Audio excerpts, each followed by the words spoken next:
Hello everyone, this is Aman Mishra. Welcome to our channel. आज के lecture में हम स्टार्ट करने जा रहे हैं एंडोप्लाज्मिक रेटिकुलम में। पिछले लेक्चर में हमने सेल ऑर्गेनल्स स्टार्ट कर लिया था, ठीक है। एक बार मैं रिकैप दे दे रहा हूँ, जो जो चीज़ हमने अभी तक पढ़ ली है, ठीक है। एक बार एक तरह से माइंड मैप टाइप का देख लो फटाफट कि बेटा अब तक हमने क्या पढ़ा था। अब तक हमने सेल चैप्टर स्टार्ट करा था, इसमें देखा था कि यार सेल के कितने टाइप्स होते हैं। तो दो प्रकार के होते हैं, एक तो होते हैं प्रोकैरियोटिक सेल, दूसरे क्या होते हैं यूकैरियोटिक सेल, ठीक है।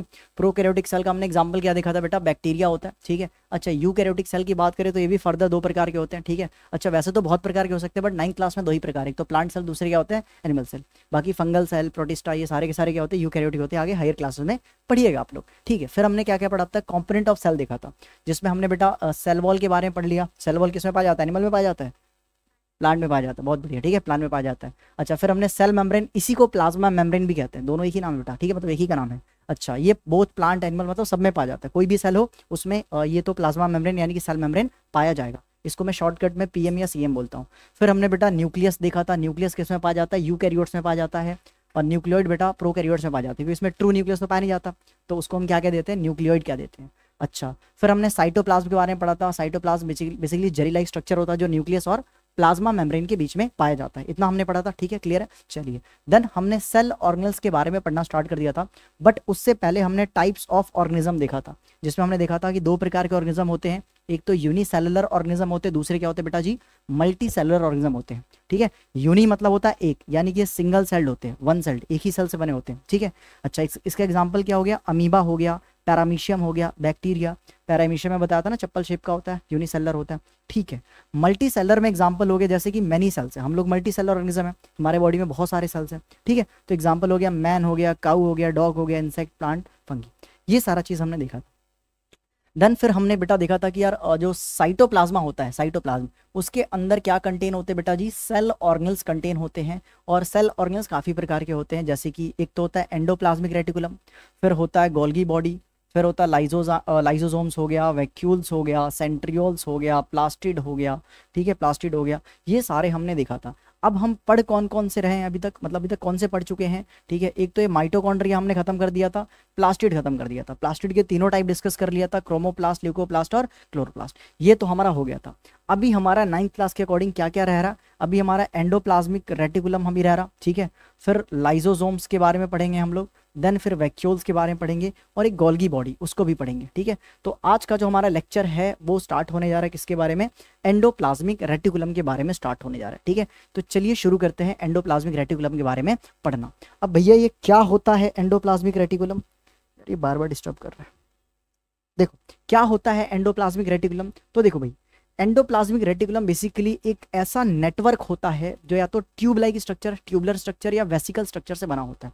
तो पहले इसका हम डेफिनेशन देखते हैं। डेफिनेशन क्या है, इट इज द नेटवर्क, एक मिनट, हाँ, it is the network of membrane, ठीक है। बेसिकली नेटवर्क होता है मेम्ब्रेन का, bound tubules and sheet present in the cytoplasm. Basically network होता है मेम्ब्रेन बाउंड ट्यूब्यूल्स और शीट का, मेम्ब्रेन बाउंड ट्यूब्यूल्स और शीट का जो नेटवर्क होता है, इसी को हम क्या कहते हैं, इसी को बेटा हम क्या कहते हैं, एंडोप्लाज्मिक रेटिकुलम कहते हैं, ठीक है। चलिए, अच्छा, किस में पाया जाता है, साइटोप्लाज्म में पाया जाता है, क्लियर है, ठीक है। अब सुनो मेरी बात, it was discovered bye Garnier, ठीक है, गार्नियर नाम के साइंटिस्ट थे, उन्होंने इसकी डिस्कवरी करी थी, ठीक है। बट जो इसका स्ट्रक्चर है, वो स्ट्रक्चर किसने दिया था, स्ट्रक्चर पॉटर, क्लाउड और फ्यूलम, ठीक है। पॉटर, क्लाउड और फ्यूलम, ये तीन साइंटिस्ट थे जिन्होंने ऐसे स्ट्रक्चर को उनको एक्सप्लेन करा था, ठीक है। तो डिस्कवरी किसने करा, गार्नियर ने, ठीक है। स्ट्रक्चर किसने दिया, पॉटर, क्लाउड और फ्यूलम ने दिया था, ठीक है, क्लियर है। चलिए आगे बात करते हैं। These are present in all cell, हर प्रकार के सेल में, हर प्रकार के कोशिका में पाए जाते हैं,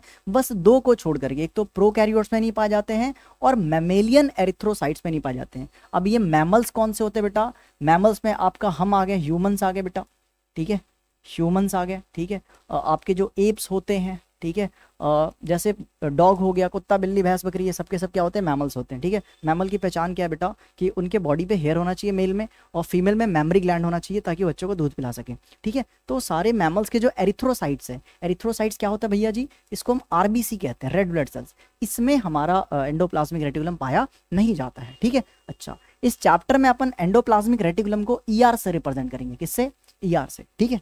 ये जो एंडोप्लाज्मिक रेटिकुलम है, ठीक है, ईआर, ये फर्दर दो प्रकार का होता है, ठीक है। अच्छा स्ट्रक्चर इसका देख सकते हैं बेटा, ठीक है। ये ऐसे न्यूक्लियस है ना, ये न्यूक्लियस से जस्ट लगा होता है, ऐसे इन फोल्डिंग्स होता है, ये ऐसे जो फोल्ड वाला स्ट्रक्चर है ना पूरा, इसी को हम क्या कहते हैं बेटा, एंडोप्लाज्मिक रेटिकुलम कहते हैं, ठीक है।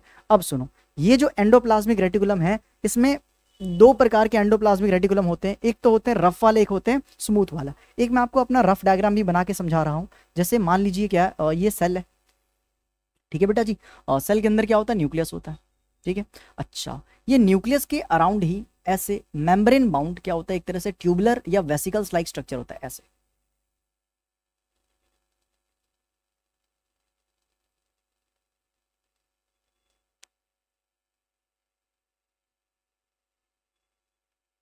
ठीक है। ऐसे ही बहुत सारे और मेम्ब्रेन बन सकते हैं, ठीक है। सिमिलरली हमारा एक और इस टाइप का होता है, एक मिनट,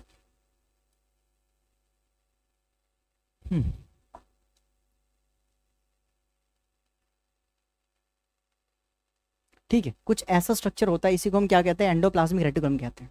कुछ जो एंडोप्लाज्मिक रेटिकुलम होते हैं, उसके सरफेस पे ऐसे गोले गोले से स्ट्रक्चर दिखते हैं, खुरदरे से स्ट्रक्चर दिखते हैं, ठीक है।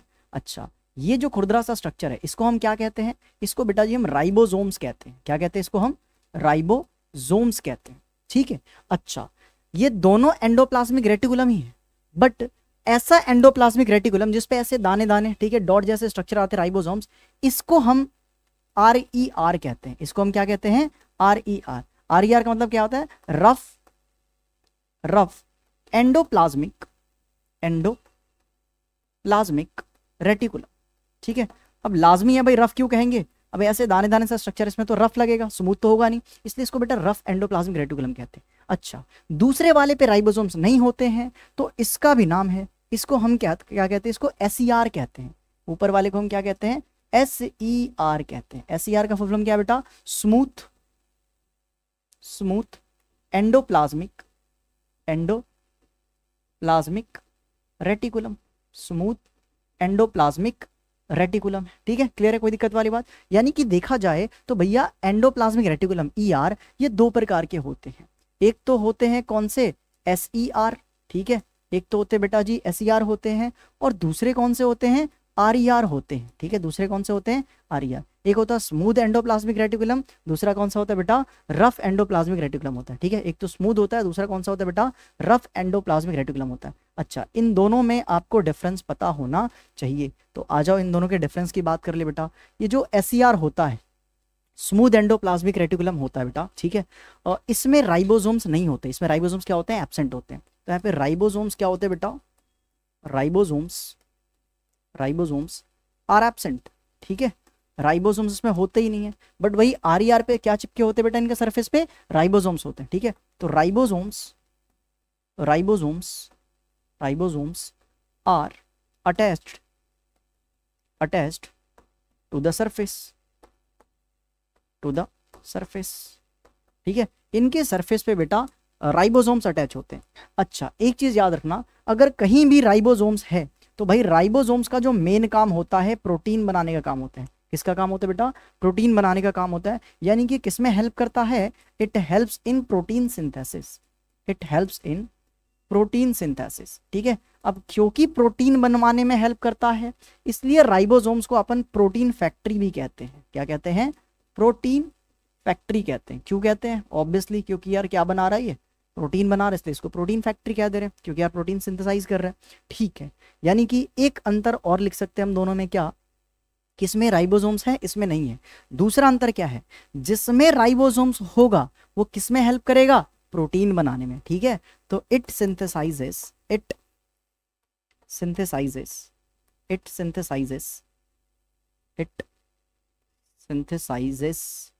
एक मिनट,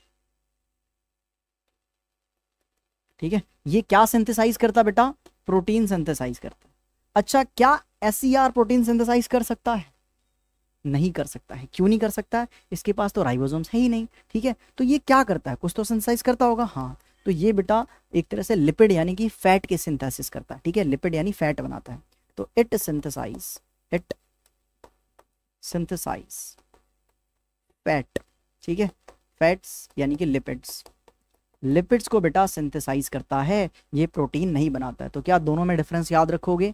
एक आधी मार्क्स में स्कूल के एग्जाम में डिफरेंस पूछ लिया जाता है कि SCR और RER में क्या अंतर होता है। अगर डायग्राम बोले तो यही वाला डायग्राम बना के आप लोग आ जाना, ठीक है। बस थोड़ा बहुत स्पेसिफाई कर देना कि भैया ये प्लाज्मा मेम्ब्रेन है यार, ठीक है, अंदर में क्या है, ये न्यूक्लियस है, और ये दोनों स्ट्रक्चर क्या है, एंडोप्लाज्मिक रेटिकुलम है, जिसपे राइबोसोम चिपका है उसको हम RER बोल देंगे, जिसमें नहीं है उसको SCR। स्मूथ क्यों कह रहे, देखो ना ये प्लेन है, स्मूथ है, इसमें कोई राइबोसोम है ही नहीं, ठीक है। इतना क्लियर है सभी को, कोई दिक्कत वाली बात?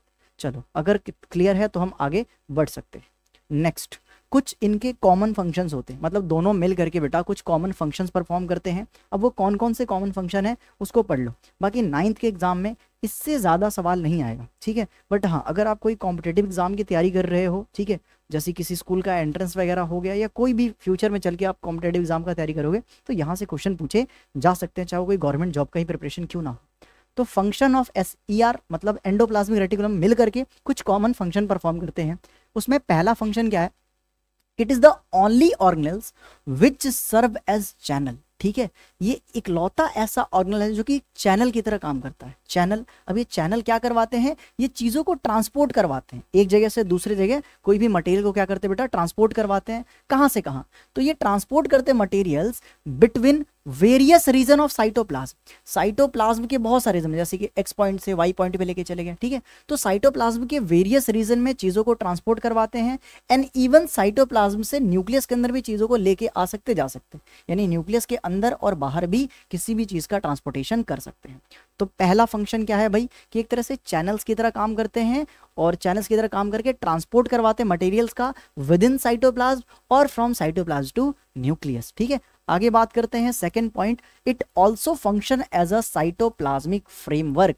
भाई ये साइटोप्लाज्मिक फ्रेमवर्क की तरह काम करते हैं, जैसे हमारे बॉडी में एक तरह से बोनी फ्रेमवर्क है ना, उसको हम क्या कहते हैं, स्केलेटल सिस्टम कहते हैं, एंडोस्केलेटन है हमारा, ठीक है। तो वैसे ही एक तरह से साइटोप्लाज्मिक फ्रेमवर्क की तरह काम करता है एंडोप्लाज्मिक रेटिकुलम, इसलिए इसको एंडोस्केलेटन ऑफ द सेल भी कहा जाता है, ठीक है। अच्छा, तो ये फ्रेम करवा के और भी कोई फंक्शन करता है, बिल्कुल करवाता है। ये एक तरह से ना सरफेस को प्रोवाइड करता है, कि लार्ज सरफेस एरिया देता है, ताकि जो भी केमिकल रिएक्शंस वगैरह हो, बायोकेमिकल एक्टिविटीज यानी कि केमिकल रिएक्शन सेल के अंदर हो सके, ठीक है। चलिए, तो ये एक तरह से हमारा साइटोप्लाज्मिक फ्रेमवर्क है, इसलिए इसको एंडोस्केलेटन कहते हैं, और एक लार्ज सरफेस एरिया देता है जहां पे वो सारे केमिकल रिएक्शन, सारे बायोकेमिकल एक्टिविटीज हो सके। तो दो फंक्शन। तीसरा फंक्शन क्या है, it helps in synthesis of fat. अभी हमने देखा कि SCR फैट का सिंथेसिस करता था, RER प्रोटीन बनाता था, ठीक है, और अभी मिलकर के दोनों स्टेरॉइड्स, कोलेस्ट्रॉल वगैरह ये सब चीजें बनाते हैं, ठीक है। तो 3 फंक्शन हो गया। चौथा, SCR plays a crucial role in the detoxification of drugs and poisons by products. अगर हमारे बॉडी में ड्रग्स का मात्रा बढ़ रहा है, ठीक है, या कोई प्रोडक्ट का पॉइजनस इफेक्ट है, उसको एक तरह से कम करते हैं, यानी कि ड्रग्स के इफेक्ट को और ये हमारे पॉइजनस इफेक्ट को क्या करते हैं, एक तरह से डिटॉक्सिफाई करते हैं, हमारे बॉडी को साफ करते हैं, ठीक है, कम करते हैं, ताकि हमारे बॉडी प्रोटेक्टेड रहे, सुरक्षित रहे, ठीक है। अब इसका मतलब ये नहीं है कि अगर कोई ड्रग्स एडिक्ट मेरा वीडियो देख रहा हो तो भाई कोई बात नहीं, हमारे पास तो यार ER है तो मेरे को तो ड्रग्स से बचाते रहेगा, खूब लेंगे ड्रग्स, ऐसी बात नहीं बेटा, बुरी तरह से मरोगे, ठीक है। अब इसकी भी तो एक लिमिट है ना बेटा, डिटॉक्सिफाई करने का, इसका लिमिट ब्रेक कर दोगे तो भाई फिर तो तुम ब्रेक होने वाले हो, ठीक है। अगर ई की बात करते हैं, नेक्स्ट पॉइंट, लास्ट पॉइंट है बेटा, कि मेम्ब्रेन बायोजेनेसिस। हाँ, एंडोप्लाज्मिक रेटिकुलम का एक बहुत ही बड़ा रोल होता है मेम्ब्रेन बायोजेनेसिस में। अब ये मेम्ब्रेन किसकी बात कर रहा है, बिल्कुल वही मेम्ब्रेन है जो कि सेल में प्रेजेंट होता है, बाहर वो सेल मेम्ब्रेन होता है ना, ठीक है। तो ये सेल मेम्ब्रेन की बात कर रहा है, ठीक है। अच्छा, बायोजेनेसिस मतलब क्या होता है, बायो मतलब होता है लाइफ, ठीक है, और जेनेसिस मतलब होता है किसी चीज का फॉर्मेशन करवाना, ठीक है। अब ये लाइफ का तो नहीं, बट हाँ सेल मेम्ब्रेन का फॉर्मेशन करवाता है। अब सेल मेम्ब्रेन किससे बना होता है, लिपिड से बना होता है, कुछ प्रोटीन से बने होते हैं। अब ये लिपिड प्रोटीन बन कहाँ रहा है, इसी के अंदर बन रहा है, तो वो लिपिड प्रोटीन से ही तो जाके प्लाज्मा मेम्ब्रेन वगैरह बनता है, तो वो बना यही रहे, इसलिए हम कह सकते हैं कि प्रोटीन और लिपिड प्रोड्यूस्ड बाय ER, जो ER प्रोटीन लिपिड बना रहे हैं उसी से क्या बनता है, सेल मेम्ब्रेन बनता है, उसी से क्या बनता है बेटा जी, सेल मेम्ब्रेन बनता है। इसलिए कहते हैं कि ये सेल एक तरह से मेम्ब्रेन बायोजेनेसिस में हेल्प करता है। तो यहाँ पे हमारा क्या कहते हैं, एंडोप्लाज्मिक रेटिकुलम वाला टॉपिक खत्म हो गया। अब हम बढ़ रहे हैं नेक्स्ट टॉपिक की तरफ, ठीक है। अच्छा, ये नेक्स्ट टॉपिक करने से पहले एक आपको टॉपिक मैं और करवाना चाहूंगा, क्या, राइबोसोम्स के बारे में, ठीक है। क्योंकि यार राइबोसोम्स भी क्या होता है, सेल ऑर्गेनल्स होता है। Just like endoplasmic reticulum, ribosomes भी हमारा क्या है, एक सेल ऑर्गेनल्स है, तो उसको भी डिस्कस कर ले रहे हैं, ठीक है। तो हेडिंग लगाते हैं क्या, राइबोसोम्स, राइबोसोम्स, ठीक है। राइबोसोम्स के बारे में आपको कुछ 3-4 इंफॉर्मेशन ही याद रखनी है। कौन से क्लास में, आपको 9th क्लास में। सबसे पहला कि राइबोसोम्स एक ऐसा सेल ऑर्गेनल है जिसमें कि मेम्ब्रेन नहीं पाया जाता है, किसी चीज से घिरा हुआ नहीं है, ऐसे ही है, ठीक है। तो ये क्या होता है, इसमें क्या होता है, मेम्ब्रेन एब्सेंट होता है, ठीक है। मेम्ब्रेन इज एब्सेंट, ठीक है। इसमें मेम्ब्रेन पाया नहीं जाता है, ठीक है। तो ये ऐसा सेल ऑर्गेनल है जिसके पास मेम्ब्रेन होता ही नहीं है, ठीक है। सेल ऑर्गेनल विदाउट मेम्ब्रेन, ठीक है। इसमें मेम्ब्रेन नहीं पाया जाता है। नेक्स्ट पॉइंट की बात करें बेटा, तो जो राइबोसोम्स होता है उसको हम क्या कहते हैं, प्रोटीन फैक्ट्री कहते हैं, ऑल्सो कॉल्ड प्रोटीन फैक्ट्री। अब पेपर में पूछा जा सकता है कि प्रोटीन फैक्ट्री किसको कहते हैं, तो क्या लिख के आओगे, राइबोसोम्स लिख के आओगे, ठीक है। अच्छा, ये मत बोल देना कि भैया RER को कहते हैं प्रोटीन फैक्ट्री। भाई RER नहीं बना रहा प्रोटीन, RER में काम कौन कर रहा है, राइबोसोम्स काम कर रहा है ना, तो राइबोसोम्स को बोलोगे प्रोटीन फैक्ट्री, ना कि RER को, ठीक है। चलिए, तो राइबोसोम्स को प्रोटीन फैक्ट्री क्यों कहते हैं बेटा, क्योंकि क्या करवाता है, ये फॉर्मेशन करवाता है प्रोटीन का, फॉर्मेशन ऑफ प्रोटीन का फॉर्मेशन करवाता है, इसलिए इसको हम प्रोटीन फैक्ट्री कहते हैं। बस इतना ही 2 इन्फॉर्मेशन आपको पता होना चाहिए। बाकी तीसरा थोड़ा सा एक्स्ट्रा लिखवा दे रहा हूं मैं, क्या, कि जो राइबोसोम्स होता है 2 चीज से मिलके बना होता है, एक तो RNA से और दूसरे क्या होता है बेटा, प्रोटीन से। तो it is made up of RNA, ठीक है, RNA एंड प्रोटीन, ठीक है। RNA और प्रोटीन से मिलके बना होता है। RNA का फुल फॉर्म सभी को पता है ना, कौन बताएगा, ठीक है, राइबो न्यूक्लिक एसिड, चलो सही है। तो भाई RNA, ठीक है, RNA DNA का फुल फॉर्म पता होना चाहिए इस चैप्टर के लिए। अच्छा देखो, एक मजे की बात क्या है कि यार ये जो राइबोसोम्स एक ऐसा सेल ऑर्गेनल्स है ना जो दूसरे सेल ऑर्गेनल्स के अंदर पाया जाता है, और ये लगभग हर प्रकार के सेल में पाया जाता है, हर प्रकार के सेल में, चाहे वो प्रोकैरियोटिक सेल हो चाहे वो यूकैरियोटिक सेल हो, ये सारे सेल ऑर्गेनल्स में पाया जाता है। तो भाई इसकी लोकेशन की बात करें तो भाई ये तो हर जगह पाया जाएगा, ठीक है। ये आपके यूकैरियोटिक सेल में भी पाया जाएगा, यूकैरियोटिक सेल में भी पाया जाता है, ठीक है। प्रोकैरियोटिक सेल में भी पाया जाता है, क्योंकि इसके पास तो मेम्ब्रेन है ही नहीं, तो ये तो प्रोकैरियोटिक सेल में भी पाया जा सकता है, ठीक है, प्रोकैरियोटिक सेल में पाया जाता है। इवन यूकैरियोटिक सेल के अंदर बात करें तो बहुत सारे लोकेशन में पाया जा रहा है। कहाँ कहाँ, अभी हमने पढ़ा RER में चिपका होता है, रफ एंडोप्लाज्मिक रेटिकुलम में चिपका होता है। दूसरा बेटा कहाँ पे हमने पढ़ा था, प्लास्टिड और माइटोकॉन्ड्रिया, याद है। तो प्लास्टिड और माइटोकॉन्ड्रिया के भी अपना खुद का क्या होता है, राइबोसोम्स और DNA होता है, ठीक है। तो प्लास्टिड्स में पाए जाते हैं। और किस में पाए जाते हैं बेटा जी, प्लास्टिड के बाद किस में पाए जाते हैं, आपके माइटोकॉन्ड्रिया में पाए जाते हैं। तो माइटोकॉन्ड्रिया और प्लास्टिड के तो अंदर में पाए जा रहे थे बेटा, ठीक है, ठीक है। बाकी ऐसे फ्रीली साइटोप्लाज्म में भी पाया जा सकता है, ऐसा जरूरी नहीं है कि किसी सेल ऑर्गेन्स में चिपका हो या उसके अंदर पाया जा रहा है, बेटा जी ये साइटोप्लाज्म में भी पाया जा सकता है, ठीक है। तो इसका लोकेशन देखा जाए तो काफी जगह पाया जा रहा है, ठीक है। अब एक आपसे क्वेश्चन है, ऐसा कौन सा सेल ऑर्गेनल है जो कि दूसरे सेल ऑर्गेनल के अंदर पाया जाता है, उसका नाम बताओ, कौन बताएगा। ऐसा कौन सा सेल ऑर्गेनल है जो दूसरे सेल ऑर्गेनल्स के अंदर पाया जाता है, अभी तो बताया मैंने, राइबोसोम्स ही तो है भाई, ठीक है। राइबोसोम से क्या पाया जा रहा है, दूसरे सेल ऑर्गेनल्स के अंदर पाया जाता है, जैसे कि प्लास्टिड और माइटोकॉन्ड्रिया, ठीक है। ध्यान से देखिए बेटा, चलिए आगे बढ़ते हैं। नेक्स्ट टॉपिक है हमारा गोल्गी अपैरेटस, ठीक है। अब ये क्या होता है भैया जी गोल्गी अपैरेटस, तो भाई देखो गोल्गी अपैरेटस बेसिकली क्या होता है, सिस्टम ऑफ मेम्ब्रेन होता है, ठीक है। System of membrane bounded fluid filled vesicles, vesicles को आप समझ सकते हो बर्तन लाइक स्ट्रक्चर है जिसके अंदर पानी फ्लूइड टाइप का भरा हुआ है, ठीक है। अब वो मेम्ब्रेन से घिरा हुआ है ना, तो एक तरह से क्या है, system of membrane bound fluid filled vesicles, ठीक है, जो कि क्या होते हैं, एक दूसरे के पैरेलली अरेंज्ड होते हैं, arranged parallel to each other, एक दूसरे के क्या होते हैं बेटा, पैरेलली अरेंज्ड होते हैं। और ये इसी अरेंजमेंट को इसी अरेंज मतलब एक के ऊपर एक अरेंज है ना, एक के ऊपर एक अरेंज है, इसी को हम क्या कहते हैं, सिस्टर्ने कहते हैं। इसी को हम क्या कहते हैं बेटा, सिस्टर्ने। यानी कि जो स्टैक्स एक के ऊपर एक पैरेलली अरेंज्ड है, ये जो मेम्ब्रेन है ना, सॉरी फ्लूइड फिल्ड वेसिकल्स हैं जो कि इनका पैरेलल अरेंजमेंट है, इसी अरेंजमेंट को हम, इसी के स्टैक्स को हम क्या कहते हैं बेटा, सिस्टर्ने कहते हैं। ठीक है, अच्छा इसमें कुछ स्फेरिकल, छोटे स्फेरिकल, बड़े स्फेरिकल वेसिकल्स भी पाए जा सकते हैं। ठीक है, छोटे बड़े स्फेरिकल दोनों पाए जाते हैं। अच्छा, इसको किसने डिस्कवर करा था बेटा, तो it was discovered by Camillo Golgi. ठीक है, साइंटिस्ट के नाम पे ही गोल्गी बॉडी का नाम पड़ा है, उनका सरनेम था क्या, कैमिलो गोल्गी, तो नाम रख दिया गोल्गी बॉडी। अगर मैंने डिस्कवर करा होता तो नाम होता मिश्रा बॉडी, अमन मिश्रा अपने सर पे डाल दिया होता है। ठीक है, अपने सरनेम पे। ठीक है, तो इन साइंटिस्ट के सरनेम पे ही क्या रखा गया, इसका नाम रखा गया। ठीक है, इसको कहीं कहीं गोल्गी बॉडी या गोल्गी अपैरेटस भी कहा जाता है। आगे बात करते हैं, हाँ ये भी बेटा एब्सेंट होता है प्रोकैरियोट्स में और मेमेलियन आरबीसी और एक सीव सेल्स होते हैं बेटा, सीव सेल्स ना प्लांट सेल्स में पाए जाते हैं। ठीक है, कुछ सेल्स होते हैं वहां पे क्या होते हैं बेटा, एब्सेंट होता है। तो मेमेलियन आरबीसी, सीव सेल्स और प्रोकैरियोट्स में क्या नहीं पाया जाता, गोल्गी अपैरेटस पाया नहीं जाता है। ठीक है, चलिए इतना क्लियर है। अच्छा, अगर मैं इसके फंक्शंस की बात करूं, ठीक है, इसके मैं फंक्शंस की बात करूं तो क्या क्या फंक्शंस होते हैं भाई। सबसे पहले गोल्गी बॉडी को ना प्यार से पैकर ऑफ द सेल कहते हैं। ठीक है, क्यों कहते हैं पैकर, क्योंकि सेल के अंदर कोई भी एक तरह से एंजाइम वगैरह बनता है, कोई भी चीज बनता है, उसको पैकेजिंग करने का काम, मॉडिफिकेशन करने का काम, ट्रांसपोर्टेशन करने का काम किसका होता है, सब गोल्गी बॉडी का होता है बेटा। ठीक है, तो इसका फंक्शन क्या है बेटा, इसका पहला फंक्शन है पैकेजिंग। ठीक है, किसी भी चीज को पैकेजिंग करता है, इसलिए इसको हम पैकर ऑफ द सेल कहते हैं। ठीक है, पैकर ऑफ द सेल।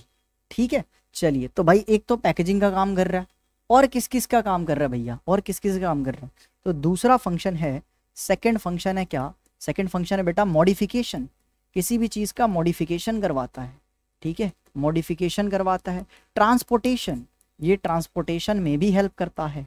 ठीक है, ट्रांसपोर्टेशन में भी हेल्प करता है। मान लो कि एंडोप्लाज्मिक रेटिकुलम, ठीक है, मान लो ईआर, ठीक है, एंडोप्लाज्मिक रेटिकुलम आरईआर। ठीक है, आरईआर ने कोई एंजाइम बनाया, आरईआर ने मान के चलो क्या बनाया, कोई एंजाइम। ठीक है, एंजाइम कोई प्रोटीन बना सकता है बेटा, एंजाइम यानी कि एंजाइम ज्यादातर प्रोटीन होते हैं, 99% एंजाइम क्या होते हैं बेटा, प्रोटीन होते हैं। ठीक है, अब 1% मत पूछ लेना मेरे से, क्योंकि अभी बताऊंगा तो समझ में आएगा नहीं तुम्हें। तो ऐसे मान लो 99% जो हमारे एंजाइम होते हैं बेटा वो क्या होते हैं, प्रोटीन है। चलो बता दे रहा हूँ, जो 1% होते हैं बेटा राइबोजाइम्स होते हैं, आरएनए से बने होते हैं। ठीक है, ज्यादातर जो एंजाइम होते हैं क्या होते हैं बेटा, प्रोटीन ही होते हैं।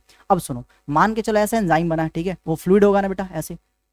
ठीक है, चलो फ्लूइड ऐसा होगा, अब इसको ऐसे गोले स्फेरिकल बॉडी में पैक कर देता है। ठीक है, इसी स्फेरिकल बॉडी को हम क्या कहते हैं, वेसिकल्स कहते हैं। क्या कहते हैं बेटा, वेसिकल्स। तो इसी वेसिकल्स के अंदर क्या है, एंजाइम है, इसी वेसिकल्स के अंदर क्या है, एंजाइम है। तो एक तरह से पैक करा, अब इसको एक जगह से दूसरे जगह लेके जाएगा तो ट्रांसपोर्टेशन हो गया, यानी पैकेजिंग ट्रांसपोर्टेशन इसका काम होता है, इसलिए इसको पैकर ऑफ द सेल भी कहते हैं। आगे बात करते हैं फोर्थ पॉइंट।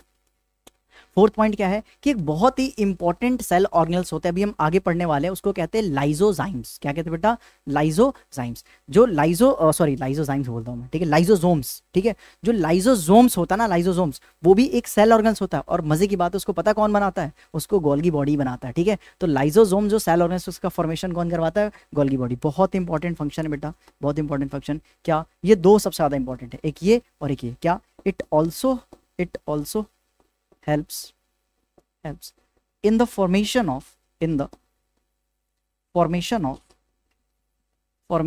क्या, लाइजोसोम्स। अभी हम पढ़ेंगे लाइजोसोम्स के बारे में, इसको सुसाइडल बैग कहते हैं बेटा। ठीक है, एक ऐसा सेल ऑर्गेनल है, इसको सुसाइडल बैग कहते हैं। क्यों कहते हैं उसका रीजन अभी हम जानने वाले हैं। ठीक है, तो इसका फॉर्मेशन कौन करवाता है, इसका फॉर्मेशन भी हमारा गोल्गी बॉडी करवाता है। पांचवा, इवन जो सेल वॉल फॉर्मेशन होता है, प्लाज्मा मेम्ब्रेन फॉर्मेशन होता है, उसमें भी हेल्प करता है। तो also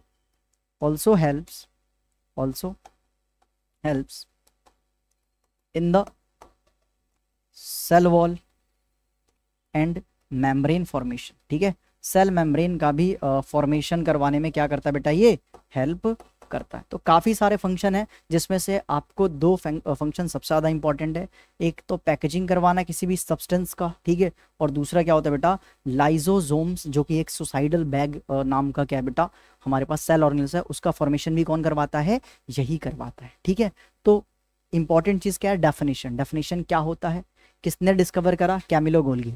और आपको फंक्शन पता होना चाहिए। फंक्शन में यार ये दो फंक्शन तो पक्का ही पता होना चाहिए, एक तो लाइसोसोम फॉर्मेशन करवाता है और क्या बेटा ये पैकर ऑफ द सेल है, यानी पैकेजिंग करवाता है सेल के प्रोडक्ट्स को। आगे बात करते हैं क्या, आगे बात करते हैं, अच्छा सुनो, इससे पहले मैं तुम्हें लाइसोसोम्स के बारे में बता दे रहा हूँ, ठीक है। ये रहा लाइसोसोम्स। लाइसोसोम्स को हम क्या कहते हैं, सुसाइडल बैग कहते हैं। लाइसोसोम्स को क्या कहते हैं बेटा हम, सुसाइडल बैग कहते हैं। होता क्या, थोड़ा बहुत इंट्रोडक्शन मैंने वहीं पे दे दिया था, क्या कि they are tiny single membrane bound cell organelles. छोटे से होते हैं, सिंगल मेम्ब्रेन से घिरे होते हैं, छोटे से होते हैं, सिंगल मेम्ब्रेन से घिरे होते हैं। इसके अंदर पावरफुल डाइजेस्टिव एंजाइम होते हैं। इसके अंदर क्या होते हैं बेटा, पावरफुल डाइजेस्टिव एंजाइम होते हैं। इतना पावरफुल होते हैं कि जिस सेल में है ना उसी सेल को पचा सकते हैं, पूरा खा पी के पचा सकते हैं, ठीक है। तो एक तरह से सिंगल मेम्ब्रेन बाउंड छोटा सा सेल ऑर्गेनल्स है जिसके अंदर क्या है, पावरफुल डाइजेस्टिव एंजाइम है, ठीक है। और ये एक तरह से क्या करता है, इंट्रा सेलुलर डाइजेशन करता है। इंट्रा मतलब होता है विद इन, सेलर मतलब होता है सेल, सेल के अंदर ही डाइजेशन कर देता है, नहीं पूरे सेल को भी पचा सकता है। अच्छा, किस में नहीं पाया जाता है, ये आरबीसी में नहीं पाया जाता, आरबीसी में एब्सेंट होता है, रेड ब्लड सेल्स में एब्सेंट होता है। Lysosomes are synthesized by Golgi body. अभी हमने देखा लाइसोसोम्स को कौन बनाता है, गोल्गी बॉडी बनाता है। An enzyme present in it are synthesized by RER. जो एंजाइम है उसको कौन सिंथेसाइज कर रहा है, आरईआर। अभी मैंने यहाँ पे बताया भी था कि एक्चुअली में आरईआर एंजाइम बनाता है, यानी प्रोटीन बनाता है। इसको पैक कौन कर रहा है वेसिकल में, गोल्गी बॉडी कर रहा है, ठीक है। तो इसके अंदर का एंजाइम किसने बनाया, आरईआर, और उसकी पूरी बॉडी किसने बनाया, गोल्गी बॉडी ने बनाया, ठीक है। चलो, तो ये दोनों कॉन्सेप्ट आपको क्लियर होने चाहिए, ठीक है। नेक्स्ट बढ़ते हैं। अच्छा, इसके कुछ मेन फंक्शन क्या है। पहला फंक्शन क्या है कि देयर मेन फंक्शन इज फेगी। फेगी मतलब होता है डाइजेशन, किसी को खा पी के पचा जाना, ठीक है। तो फेगी यानी कि digestion means they break down worn out cells parts. अगर कोई सेल का पार्ट डैमेज हो गया है या इवन सेल डैमेज हो गया तो जिस सेल में रह रहा है उसी सेल को पूरा पचा जाएगा, ठीक है। अब इसलिए इसको सुसाइडल बैग कह रहे हैं, क्योंकि जिसमें रह रहा उसको ही मार दे रहा तो साथ में खुद भी तो खत्म हो जाएगा भाई, तो एक तरह से सुसाइड कर रहा है, ठीक है। अगर कोई सेल खराब हो जाती है, कोई सेल डैमेज हो जाती है, मान के चलो कि यार ये मेरे पास सेल है, ठीक है, और इसके अंदर मेरे पास ये लाइसोसोम्स है, ठीक है, इसके अंदर एंजाइम है। अगर ये सेल मान के चलो डैमेज होगी, ठीक है, सेल क्या होगी बेटा जी, ये डैमेज होगी, खराब हो गई, तो क्या होता है, ये जो हमारे पास लाइसोसोम्स हैं, लाइसोसोम्स हैं वो ऐसे फट जाता है बेटा। लाइसोसोम्स क्या हो जाता है, फट जाता है। तो फटने के बाद इसके एंजाइम निकलते हैं और जिस सेल में है उसी सेल को पचा जाते हैं। तो भाई ये फटे तो मर गए और उस सेल को भी खत्म कर गए, जिसमें थे उसको भी ले बैठे और खुद भी मर गए, तो इसलिए इसको हम क्या कहते हैं बेटा, सुसाइडल बैग कहते हैं।